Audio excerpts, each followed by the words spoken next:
somewhere online, and so when people type your name into Google search, that they'll find out who you are and how you're an expert in a certain field or whatever you want people to know about you. So I want to talk about what the Career Center tells you, and that pertains to Facebook, Twitter, and LinkedIn, just things that people already know, because I have 5 minutes to talk. So the Career Center says things like, don't act stupid on Facebook, don't have pictures of you being a sloppy mess on the weekend, and if you show a picture of you sleeping in class, it shows to the recruiters that you don't care about school and you don't actually care about what you're doing. And with Twitter, don't do things like, oh, I'm totally drunk right now. And I think with Twitter, people don't hear it as much from the Career Center, and I swear to you, there's so many people coming home right now who every Friday night I get tweets from like, oh my god, out of the bar, you should see who's a sloppy mess right now, things like that. So think about Twitter too. Don't do that. And with LinkedIn, something that people don't really think about as much. Here's someone's LinkedIn page. You can't really see that well because of the light, but it's not filled out. All that you see is they have 50 connections and that they go to Carnegie Mellon. I think that that's a lot worse than having no LinkedIn at all, because if you don't have a complete profile, it shows to the recruiters that you don't care enough about the projects that you start to finish them.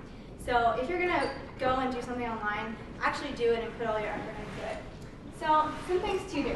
When you're working on LinkedIn, fill out your entire profile. It's really, if you are interviewing with someone, it's probably the first place that you go to learn about what they're doing. So you can learn about their career, maybe they were in AKPsi, and you can talk about that in your interview, things like that. So there's no reason that that shouldn't be the first place that they look to find out about you.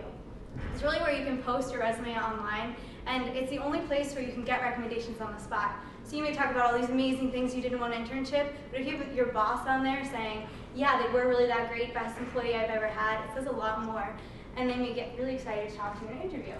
And there's also opportunities to join groups and things like that, so you can start professional conversations and become an expert online.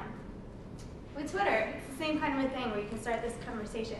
I see Twitter somewhere in between Facebook and LinkedIn, where you can have more of a conversation and be more social and show your true self as opposed to just a resume. So show your personality and your insights. And also, if you're scared and you're not really sure how to become an expert in your field, it's a great place to learn about what people are talking about. You can follow tons of newspapers instead of just reading one every Sunday. You get little links to things that may be of interest to you, so it's really easy to navigate the website and follow people who are in the same field as what you're interested in. So learn about what your industry is talking about and then respond to them. So for example, when I first started on Twitter and I had nothing to back up my expertise, I guess, I started following Deloitte because I was interested in consulting, and they wrote about some cool thing that they did with kids in underprivileged areas, and I was like, that's really cool. So I just wrote, thanks Deloitte, really great stuff that you're doing. And they started following me, and it's really easy to start those kinds of conversations. So Twitter's a great place to do that. And lastly, with Facebook. Facebook, again, people post oftentimes bad things, so what Career Center says is oftentimes privatize it. Don't show off your pictures, don't show that you're doing these things, just privatize the whole thing so they can't find you. I personally think that looks a lot worse than if you have a Facebook, because it shows that you have something to hide. So I encourage that you just clean up your Facebook, have it be somewhere where recruiters can look and find you, and then just show that you're a normal person, because they want to see that if they're sitting on a plane with you for 6 hours, that you can be someone that they can talk to and get along with.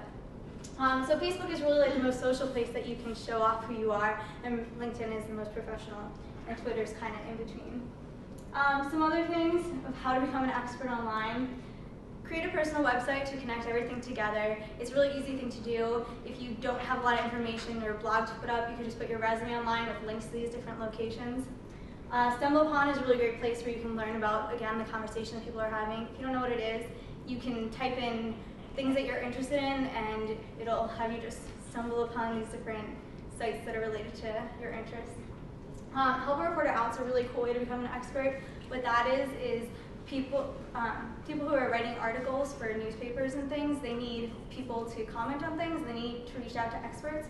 So this is a place where they post about articles that they're writing about, and if you are like really good at it, so I reached out to one reporter that was talking about organization. I was like, oh yeah, I have some skills in that.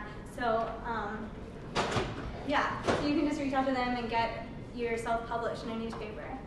And also you can use these different short links when you're posting on Twitter and things like that to get statistics to find out about what people are following and see what people are interested in. And lastly, help others. So if you're trying to create a brand for yourself online, you need to help other people create their brand.